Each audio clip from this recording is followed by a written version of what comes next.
हरे कृष्णा। जय श्री हरि। ओम नमः शिवाय। प्रिय भक्तजनों, आज बृहस्पतिवार के दिन आप बृहस्पति देव की बड़ी ही दुर्लभ कथा सुनेंगे। इस कथा को सुनने से भक्तों की सभी मनोकामनाएं भगवान बृहस्पति देव की कृपा से पूर्ण हो जाती हैं। तो आइए बड़ी ही श्रद्धा और प्रसन्न चित्त मन से इस कथा को सुनते हैं। भारतवर्ष में एक प्रतापी और दानी राजा राज्य करता था। वह नित्य गरीबों और ब्राह्मणों की सहायता करता था। यह बात उसकी रानी को अच्छी नहीं लगती थी। वह न ही गरीबों को दान देती, न ही भगवान का पूजन करती थी और राजा को भी दान देने से मना किया करती थी। एक दिन राजा शिकार खेलने वन को गए हुए थे, तो रानी महल में अकेली थी। उसी समय बृहस्पति देव साधु वेश में राजा के महल में भिक्षा लेने के लिए गए और भिक्षा मांगी, तो रानी ने भिक्षा देने से इनकार कर दिया और कहा, हे साधु महाराज, मैं तो दान पुण्य से तंग आ गई हूँ। मेरा पति सारा धन लुटाते रहते हैं। मेरी इच्छा है कि हमारा धन नष्ट हो जाए, फिर न रहेगा बांस, न बजेगी बांसुरी। साधु ने कहा, देवी तुम तो बड़ी विचित्र हो। धन संतान तो सभी चाहते हैं, पुत्र और लक्ष्मी तो पापी के घर भी होने चाहिए। यदि तुम्हारे पास अधिक धन है तो भूखों को भोजन दो, प्यासों के लिए प्याऊ बनवाओ, मुसाफिरों के लिए धर्मशालाएं खुलवाओ। जो निर्धन अपनी कुंवारी कन्याओं का विवाह नहीं कर सकते, उनका विवाह करा दो। ऐसे और कई काम हैं जिनके करने से तुम्हारा यश लोक और परलोक में फैलेगा। परंतु रानी पर उपदेश का कोई प्रभाव नहीं पड़ा। वह बोली, महाराज आप मुझे कुछ न समझाएं। मैं ऐसा धन नहीं चाहती जो हर जगह बांटती फिरूं। साधु ने उत्तर दिया, यदि तुम्हारी ऐसी इच्छा है तो तथास्तु। तुम ऐसा करना कि बृहस्पतिवार को घर लीपकर पीली मिट्टी से अपना सिर धोकर स्नान करना, भट्टी चढ़ाकर कपड़े धोना। ऐसा करने से आपका सारा धन नष्ट हो जाएगा। इतना कहकर वह साधु महाराज वहाँ से आलोक हो गए और साधु के अनुसार कही बातों को पूरा करते हुए रानी को केवल 3 बृहस्पतिवार ही बीते थे कि उसकी समस्त धन संपत्ति नष्ट हो गई। भोजन के लिए राजा का परिवार तरसने लगा। तब एक दिन राजा ने रानी से बोला कि हे रानी, तुम यहीं रहो, मैं दूसरे देश को जाता हूँ, क्योंकि यहाँ पर सभी लोग मुझे जानते हैं, इसलिए मैं कोई छोटा कार्य नहीं कर सकता। ऐसा कहकर राजा परदेश चला गया। वहाँ वह जंगल से लकड़ी काट कर लाता और शहर में बेचता था। इस तरह वह अपना जीवन व्यतीत करने लगा। इधर राजा के परदेश जाते ही रानी और दासी दुखी रहने लगी। एक बार जब रानी और दासी को 7 दिन तक बिना भोजन के रहना पड़ा, तो रानी ने अपनी दासी से कहा, हे दासी, पास ही के नगर में मेरी बहन रहती है, वह बड़ी धनवान है।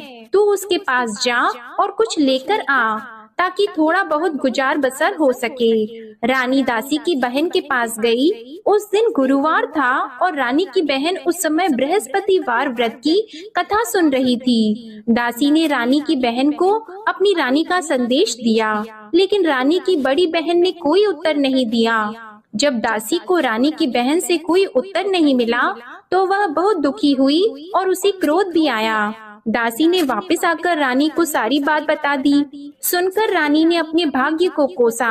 उधर रानी की बहन ने सोचा कि मेरी बहन की दासी आई थी, परंतु मैं उससे नहीं बोली, इससे वह बहुत दुखी हुई होगी। कथा सुनकर और पूजन समाप्त करके वह अपनी बहन के घर आई और कहने लगी, हे बहन, मैं बृहस्पतिवार का व्रत कर रही थी, तुम्हारी दासी मेरे घर आई थी, परंतु जब तक कथा होती है तब तक न तो उठते हैं और न ही बोलते हैं, इसलिए मैं नहीं बोली। कहो दासी क्यों गई थी? रानी बोली, बहन तुमसे क्या छिपाऊं, हमारे घर में खाने तक को अनाज नहीं था।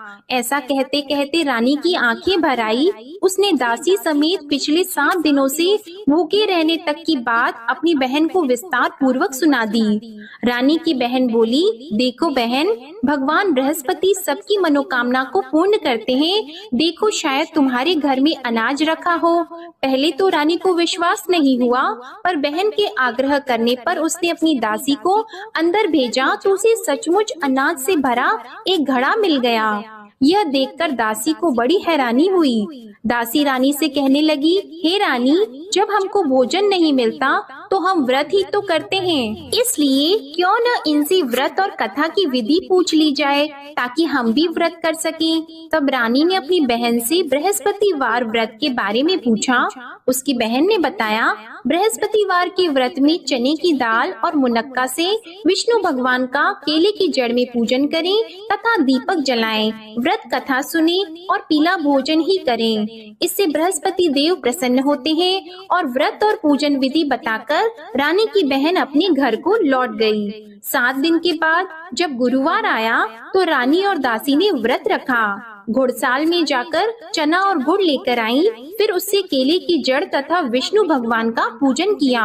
अब पीला भोजन कहाँ से आए, इस बात को लेकर दोनों बहुत दुखी थी। क्योंकि उन्होंने व्रत रखा था, इसलिए बृहस्पति देव उनसे प्रसन्न थे। इसलिए वे एक साधारण व्यक्ति का रूप धारण करके 2 थालों में सुंदर पीला भोजन दासी को दे गए। भोजन पाकर दासी बहुत प्रसन्न हुई और फिर रानी के साथ मिलकर भोजन ग्रहण किया। उसके बाद वे सभी गुरुवार को व्रत और पूजन करने लगी। बृहस्पति भगवान की कृपा से उनके पास फिर से धन संपत्ति आ गई, परंतु रानी फिर से पहले की तरह आलस्य करने लगी।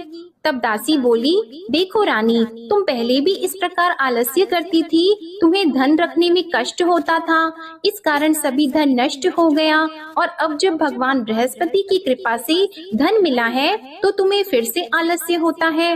रानी को समझाते हुए दासी कहती है कि बड़ी मुसीबतों के बाद हमने यह धन पाया है, इसलिए हमें दान पुण्य करना चाहिए, भूखे मनुष्यों को भोजन कराना चाहिए और धन को शुभ कार्यों में खर्च करना चाहिए, जिससे तुम्हारे कुल का यश बढ़ेगा, स्वर्ग की प्राप्ति होगी और पितृ प्रसन्न होंगे।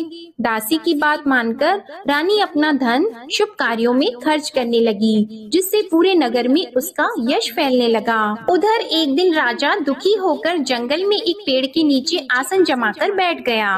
वह अपनी दशा को याद करके व्याकुल होने लगा। बृहस्पतिवार का दिन था। एकाएक उसने देखा कि निर्जन वन में एक साधु प्रकट हुए। वह साधु वेश में स्वयं बृहस्पति देवता थे। लकड़हारे के सामने आकर बोले, हे लकड़हारे, इस सुनसान जंगल में तू इतना चिंता मग्न क्यों बैठा है? लकड़हारे ने दोनों हाथ जोड़कर प्रणाम किया और उत्तर दिया, महात्मा जी, आप सब कुछ जानते हैं, मैं क्या कहूँ। यह कहकर रोने लगा और साधु को अपनी आत्म कथा सुनाई। महात्मा जी ने कहा, तुम्हारी स्त्री ने बृहस्पतिवार के दिन बृहस्पति भगवान का निरादर किया है, जिसके कारण रुष्ट होकर उन्होंने तुम्हारी यह दशा कर दी। अब तुम चिंता को दूर करके मेरे कहने पर चलो तो तुम्हारे सब कष्ट दूर हो जाएंगे और भगवान पहले से भी अधिक संपत्ति देंगे। तुम बृहस्पति के दिन कथा किया करो, 2 पैसे के चने मुनक्का लाकर उसका प्रसाद बनाओ और शुद्ध जल से लोटे में शक्कर मिलाकर अमृत तैयार करो। कथा के पश्चात अपने सारे परिवार और सुनने वाले प्रेमियों में अमृत व प्रसाद को बांटकर खुद भी ग्रहण करो। ऐसा करने से भगवान तुम्हारी सब मनोकामनाएं पूरी करेंगे। साधु के ऐसे वचन सुनकर लकड़हारा बोला, हे प्रभु, मुझे लकड़ी बेचकर इतना पैसा नहीं मिलता जिससे भोजन के उपरांत कुछ बचा सकूं। मैंने रात्रि में अपनी स्त्री को व्याकुल देखा है, मेरे पास कुछ भी नहीं जिससे मैं उसकी खबर मंगा सकूं। और फिर मैं बृहस्पति देव की क्या कहानी सुनूं? मुझको तो कुछ भी मालूम नहीं है। साधु ने कहा, हे लकड़हारी, तुम किसी बात की चिंता मत करो। बृहस्पतिवार के दिन तुम रोजाना की तरह लकड़ियां लेकर शहर को जाओ। तुमको रोज से दुगना धन प्राप्त होगा, जिससे तुम भली भांति भोजन कर लोगे और बृहस्पति देव की पूजा का सामान भी आ जाएगा। बृहस्पति देव की कथा इस प्रकार है, सुनो। प्राचीन काल में एक ब्राह्मण रहता था। वह बहुत निर्धन था। उसकी कोई संतान नहीं थी। उसकी स्त्री बहुत मलिनता के साथ रहती थी। वह स्नान नहीं करती, किसी देवता का पूजन नहीं करती। इससे ब्राह्मण देवता बड़े दुखी थे। बेचारे बहुत कुछ कहते थे, किंतु उसका कुछ परिणाम नहीं निकला। भगवान की कृपा से ब्राह्मण की स्त्री के कन्या रूपी रत्न पैदा हुआ।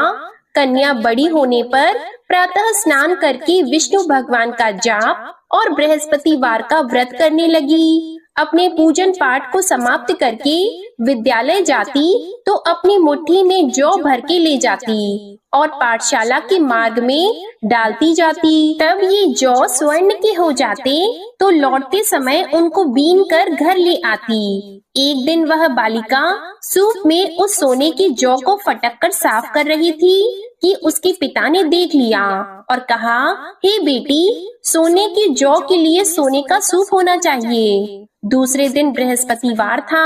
इस कन्या ने व्रत रखा और बृहस्पति देव से प्रार्थना करके कहा, मैंने आपकी पूजा सच्चे मन से की है तो मेरे लिए सोने का सूप दे दो। बृहस्पति देव ने उसकी प्रार्थना स्वीकार कर ली। रोजाना की तरह वह कन्या जौ फैलाती हुई जाने लगी। जब लौटकर जौ बीन रही थी तो बृहस्पति देव की कृपा से सोने का सूप मिला। उसे वह घर ले आई और उसमें जौ साफ करने लगी, परंतु उसकी माँ का वही ढंग रहा। एक दिन की बात है कि वह कन्या सोने के सूप में जौ साफ कर रही थी। उस समय उस शहर का राजपुत्र वहां से होकर निकला। इस कन्या के रूप और कार्य को देखकर मोहित हो गया और अपने घर आकर भोजन और जल त्याग कर उदास होकर लेट गया। राजा को इस बात का पता लगा तो अपने प्रधानमंत्री के साथ उसके पास गए और बोले, हे बेटा, तुम्हें किस बात का कष्ट है? किसी ने तुम्हारा अपमान किया है अथवा और कोई कारण हो सो कहो, मैं वही कार्य करूँगा जिससे तुम्हें प्रसन्नता हो। अपने पिता की राजकुमार ने बातें सुनी तो वह बोला, मुझे आपकी कृपा से किसी बात का दुख नहीं है। किसी ने मेरा अपमान नहीं किया है, परंतु मैं उस लड़की से विवाह करना चाहता हूँ जो सोने के सूप में जौ साफ कर रही थी। यह सुनकर राजा आश्चर्य में पड़ गया और बोला, हे बेटा, इस तरह की कन्या का पता तुम ही लगाओ, मैं उसके साथ तेरा विवाह अवश्य ही करवा दूंगा। राजकुमार ने उस लड़की के घर का पता बताया। तब मंत्री उस लड़की के घर गए और ब्राह्मण देवता को सभी हाल बताया। ब्राह्मण देवता राजकुमार के साथ अपनी कन्या का विवाह करने के लिए तैयार हो गए तथा विधि विधान के अनुसार ब्राह्मण की कन्या का विवाह राजकुमार के साथ हो गया। कन्या के घर से जाते ही पहले की भांति उस ब्राह्मण देवता के घर में गरीबी का निवास हो गया। अब भोजन के लिए भी अन्न बड़ी मुश्किल से मिलता था। एक दिन दुखी होकर ब्राह्मण देवता अपनी पुत्री के पास गए। बेटी ने पिता की दुखी अवस्था को देखा और अपनी माँ का हाल पूछा। तब ब्राह्मण ने भी सभी हाल कहा। कन्या ने बहुत सा धन देकर अपने पिता को विदा कर दिया। इस तरह ब्राह्मण का कुछ समय सुखपूर्वक व्यतीत हुआ। कुछ दिन के बाद फिर वही हाल हो गया। ब्राह्मण फिर अपनी कन्या के यहाँ गया और सारा हाल कहा तो लड़की बोली, हे पिताजी, आप माताजी को यहाँ ले आओ, मैं उन्हें विधि बता दूंगी जिससे उनकी गरीबी दूर हो जाए। वह ब्राह्मण देवता अपनी स्त्री को साथ लेकर पहुँचे तो अपनी माँ को समझाने लगी कि हे माँ, तुम प्रातः काल प्रथम स्नान आदि करके विष्णु भगवान का पूजन करो तो सब दरिद्रता दूर हो जाएगी। परंतु उसकी माँ ने एक भी बात नहीं मानी और प्रातः काल उठकर अपनी पुत्री के बच्चों की जूठन को खा लिया। इससे उसकी पुत्री को भी बहुत गुस्सा आया। उसने एक रात को एक कोठरी से सारा सामान निकाल दिया और अपनी माँ को उसमें बंद कर दिया। प्रातः उसमें से उसे निकाला तो स्नान आदि करा के पूजा पाठ करवाया तो उसकी माँ की बुद्धि ठीक हो गई। इसके बाद वह नियम से पूजा पाठ करती और प्रत्येक बृहस्पतिवार को व्रत रखने लगी। इस व्रत के प्रभाव से उसकी माता और पिता बहुत ही धनवान और पुत्रवान हो गए और बृहस्पति देवता के प्रभाव से इस लोक के सुख को भोगकर अंत में स्वर्ग को प्राप्त हुए। इस तरह कहानी कहकर साधु देवता वहाँ से अंतर्ध्यान हो गए। धीरे धीरे समय व्यतीत होने पर फिर वही बृहस्पतिवार का दिन आया। लकड़हारा जंगल से लकड़ी काटकर किसी शहर में बेचने गया। उसे उस दिन और दिन से अधिक पैसा मिला। राजा ने चना गुड़ आदि लाकर गुरुवार का व्रत किया। उस दिन से उसके सभी क्लेश दूर हो गए। परंतु जब दोबारा गुरुवार का दिन आया तो बृहस्पतिवार का व्रत करना भूल गया। इस कारण बृहस्पति भगवान नाराज हो गए। उस दिन उस नगर के राजा ने विशाल यज्ञ का आयोजन किया था तथा शहर में ये घोषणा करा दी कि कोई भी मनुष्य अपने घर में भोजन न बनवाए, न आग जलाए। समस्त जनता मेरे यहाँ भोजन करने आए। इस आज्ञा को जो न मानेगा उसे फांसी की सजा दी जाएगी। इस तरह की घोषणा संपूर्ण नगर में करवा दी गई। राजा की आज्ञा के अनुसार शहर के सभी लोग भोजन करने गए, लेकिन लकड़हारा कुछ देर से पहुँचा, इसलिए राजा उसको अपने साथ घर लेके गए और ले जाकर भोजन करा रहे थे तो रानी की दृष्टि उस खूंटी पर पड़ी जिस पर उसका हार लटका हुआ था। वह वहाँ पर दिखाई नहीं दिया। रानी ने निश्चय किया कि मेरा हार इस मनुष्य ने चुरा लिया है। उसी समय सिपाहियों को बुलाकर उसको कारागार में डलवा दिया। जब लकड़हारा कारागार में पड़ गया और बहुत दुखी होकर विचार करने लगा कि न जाने कौन से पूर्व जन्म के कर्म से मुझे यह दुख प्राप्त हुआ है, और उसी साधु को याद करने लगा जो कि जंगल में मिला था। उसी समय तत्काल बृहस्पति देव साधु के रूप में प्रकट हुए और उसकी दशा को देखकर कहने लगे, अरे मूर्ख, तूने बृहस्पति देव की कथा नहीं करी, इस कारण तुझे दुख प्राप्त हुआ है। अब चिंता मत कर, बृहस्पतिवार के दिन कारागार के दरवाजे पर 4 पैसे पड़े मिलेंगे, उनसे तू बृहस्पति देव की पूजा करना, तेरे सभी कष्ट दूर हो जाएंगे। बृहस्पतिवार के दिन उसे 4 पैसे मिले। लकड़हारे ने कथा कही। उसी रात्रि को बृहस्पति देव ने उस नगर के राजा को स्वप्न में कहा, हे राजा, तुमने जिस आदमी को कारागार में बंद कर दिया है वह निर्दोष है, वह राजा है, उसे छोड़ देना। रानी का हार उसी खूंटी पर लटका है, अगर तू ऐसा नहीं करेगा तो मैं तेरे राज्य को नष्ट कर दूंगा। इस तरह रात्रि के स्वप्न को देखकर राजा प्रातः काल उठा और खूंटी पर हार देखकर लकड़हारे को बुलाकर क्षमा मांगी और लकड़हारे को योग्य सुंदर वस्त्र आभूषण देकर विदा कर दिया। बृहस्पति देव की आज्ञा के अनुसार लकड़हारा अपने नगर को चल दिया। राजा जब अपने नगर के निकट पहुंचा तो उसे बड़ा आश्चर्य हुआ। नगर में पहले से अधिक बाग, तालाब, कुएं तथा बहुत सी धर्मशाला, मंदिर आदि बन गई हैं। राजा ने पूछा, यह किसका बाग और धर्मशाला है? तब नगर के सब लोग कहने लगे, यह सब रानी और बंदी के हैं। तो राजा को आश्चर्य हुआ और गुस्सा भी आया। जब रानी ने यह खबर सुनी कि राजा आ रहे हैं तो उन्होंने दासी से कहा, हे दासी, देख राजा हमको कितनी बुरी हालत में छोड़ गए थे। हमारी ऐसी हालत देखकर वह लौट न जाएं, इसलिए तू दरवाजे पर खड़ी हो जा।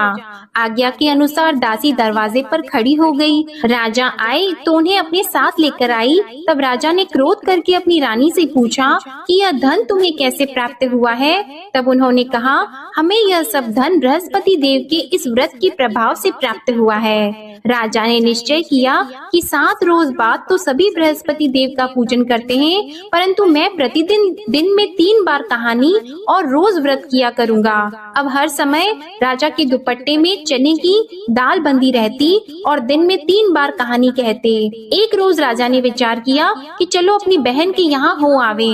इस तरह निश्चय करके राजा घोड़े पर सवार होकर अपनी बहन के यहाँ को चलने लगा। मार्ग में उसने देखा कि कुछ आदमी एक मुर्दे को लिए जा रहे हैं। उन्हें रोककर राजा कहने लगा, अरे भाइयों, मेरी बृहस्पति देव की कथा सुन लो।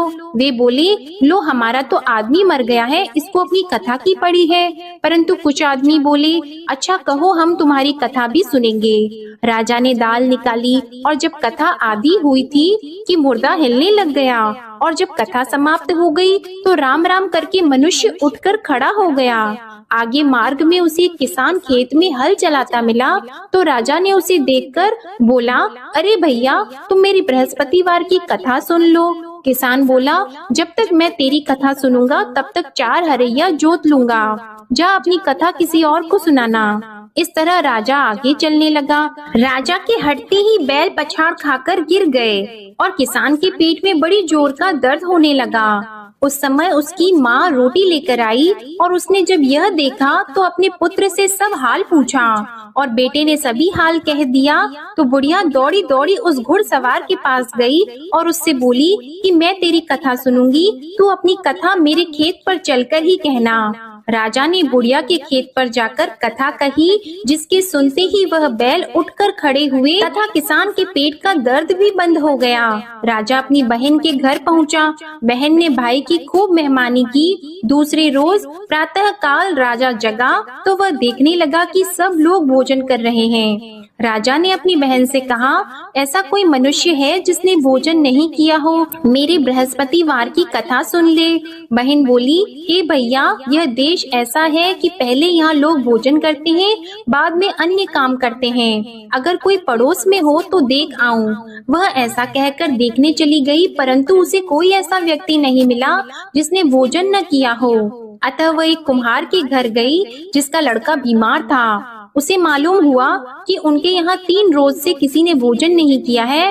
रानी ने अपने भाई की कथा सुनने के लिए कुम्हार से कहा। वह तैयार हो गया। राजा ने जाकर बृहस्पतिवार की कथा कही, जिसको सुनकर उसका लड़का ठीक हो गया। अब तो राजा की प्रशंसा होने लगी। एक रोज राजा ने अपनी बहन से कहा कि हे बहन, हम अपने घर को जाएंगे, तुम भी तैयार हो जाओ। राजा की बहन ने अपनी सास से कहा तो सास ने कहा, हाँ चली जा, परंतु अपने लड़कों को मत ले जाना, क्योंकि तेरे भाई की कोई औलाद नहीं है। बहन ने अपने भैया से कहा, हे भैया, मैं तो चलूंगी पर कोई बालक नहीं चलेगा। तो राजा बोला, जब कोई बालक नहीं चलेगा तब तुम ही क्या करोगी? बड़े दुखी मन से राजा अपने नगर को लौट आया। राजा ने अपनी रानी से कहा, हम निर्वंशी हैं, हमारा मुंह देखने का धर्म नहीं है और कुछ भोजन आदि नहीं किया है। रानी बोली, हे प्रभु, बृहस्पति देव ने हमें सब कुछ दिया है, वह हमें औलाद अवश्य देंगे। उसी रात को बृहस्पति देव ने राजा से स्वप्न में कहा, हे राजा उठो, सभी सोच त्याग दो, तेरी रानी गर्भ से है। राजा को यह बात सुनकर बड़ी खुशी हुई। 9वें महीने में उसके गर्भ से एक सुंदर पुत्र पैदा हुआ। तब राजा बोला, हे रानी, स्त्री बिना भोजन के रह सकती है, पर बिना कहे नहीं रह सकती। जब मेरी बहन आएगी तुम उससे कुछ मत कहना। रानी ने सुनकर हाँ कर दिया। जब राजा की बहन ने यह शुभ समाचार सुना तो वह बहुत खुश हुई और बधाई लेकर अपने भाई के यहाँ आई। तभी रानी ने कहा, घोड़ा चढ़कर तो नहीं आई है, गधा चढ़कर आई है। राजा की बहन बोली, भाभी, मैं इस प्रकार न कहती तो तुम्हें औलाद कैसे मिलती? बृहस्पति देव ऐसे ही हैं, जैसी जिसके मन में कामनाएं हैं सभी को पूर्ण करते हैं। जो सद्भावना पूर्वक बृहस्पतिवार का व्रत करता है एवं कथा पढ़ता है अथवा सुनता है, दूसरों को सुनाता है, बृहस्पति देव उनकी सभी मनोकामनाएं पूर्ण करते हैं। बृहस्पति देव उनकी सदैव रक्षा करते हैं। जो संसार में सद्भावना और सच्चे हृदय से बृहस्पति देव का पूजन करते हैं, उनकी सभी मनोकामनाएं उसी प्रकार पूर्ण होती हैं जैसे राजा और रानी ने बृहस्पति देव की कथा का गुणगान किया। उनकी सभी इच्छाएं बृहस्पति देव ने पूर्ण की। मनुष्य को हृदय से उनका मनन करते हुए जयकारा करना चाहिए। तो प्रेम से बोलिए, बृहस्पति देव की जय, विष्णु भगवान की जय, समस्त देवी देवताओं की जय। अब आप भगवान बृहस्पति देव की आरती श्रवण कीजिए। ओम जय बृहस्पति देवा, ओम जय बृहस्पति देवा, छिन्न छिन्न भोग लगाओ, कदली फल मेवा।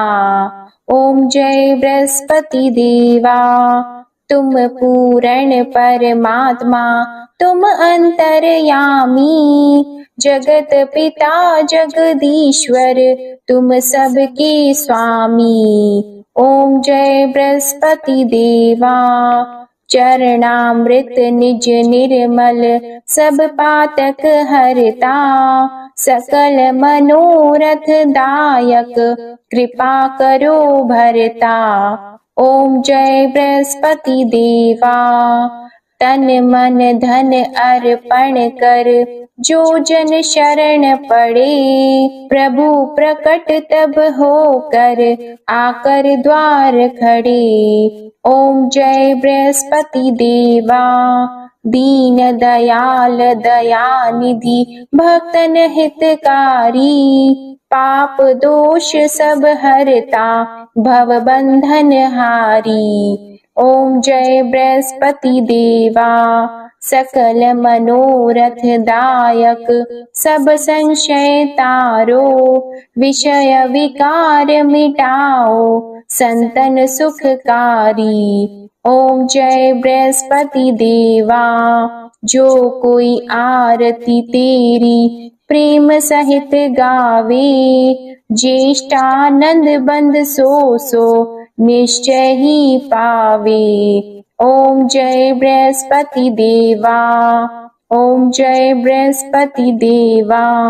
प्रेम से बोलिए भगवान बृहस्पति देव की जय। बोलिए भगवान श्री लक्ष्मी नारायण जी की जय। आपको आज की कथा पसंद आए, आरती पसंद आए तो वीडियो को लाइक कीजिएगा, शेयर कीजिएगा, कमेंट में भगवान बृहस्पति देव जी की जय लिखिएगा और चैनल को भी सब्सक्राइब कीजिएगा। इसी के साथ आप हमारे चैनल पर कार्तिक मास महात्म्य की कथा और छठ माता की कथा भी जरूर सुनिएगा। प्रेम से बोलिए भगवान श्री बृहस्पति देव की जय।